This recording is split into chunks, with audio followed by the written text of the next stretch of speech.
With just under 2 years to go until the Rugby World Cup, Luxembourg was the setting last weekend for the latest round of European qualifiers.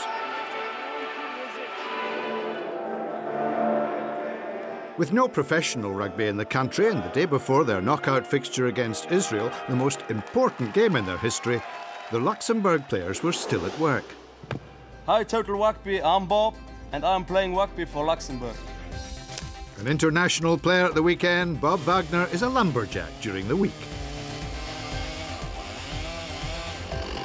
My job is at the moment that I am at university in Vienna, so I'm a student, and my main courses are for forestry engineering, and so my job is when I'm off university, I am here in Luxembourg and I'm working in the woods, in the forests, and I'm cutting trees and to sell it as firewood.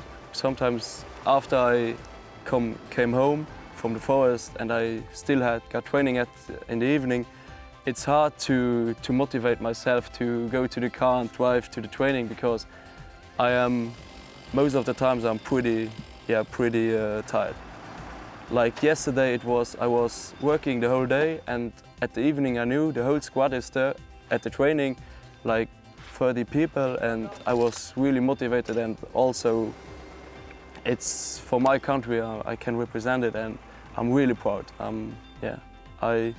My heart is going faster and faster, so I'm really proud and nervous for the game too. With a population of just over 500,000, Luxembourg isn't blessed with a large pool of players. The numbers, though, are on the rise.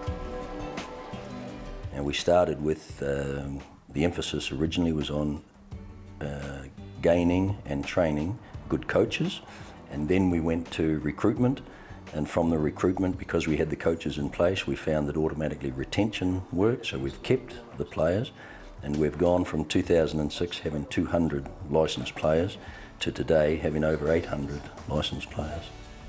Even though I haven't been around for the last few years, every time I come back I see the youth groups expand from year to year, and not only that, but they improve every year as well. So it's really pleasing to see how far rugby's gone from when I was a youth to now. I do know the sacrifices that they all make. Yes, there are some like Bob who have a physical job and have to work sometimes on the day of the match. We could be playing an international and he has worked on a Saturday morning prior to playing a big international in the afternoon. The passion and desire to represent everybody else is enormous, and then it falls on me to make sure that we put everything in place that they can do that. Personally, I think that it's great for somebody to have made a sacrifice. Now, if you make a sacrifice and you get rewarded for it, purely by money, I'm not sure that that's as strong a motivator as somebody who just gets rewarded by the outcome. Their opponents, Israel, reached this stage after topping Division 2B in the European Nations Cup and are far higher placed in the IRB rankings. They began the game on the front foot, scoring 2 early tries. But Luxembourg weren't going to be intimidated and kept in touch.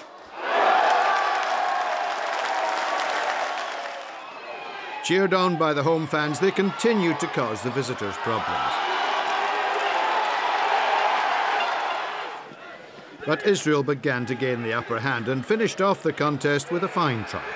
They now progress through to the next round later this month, when they'll face the Netherlands. That was one of our worst games in the last 4 or 5 years, but the Luxembourg guys were really aggressive, really passionate, so they made life very hard for us. Hopefully we'll improve because we need to, and I think we should, but yeah, we'll take the win.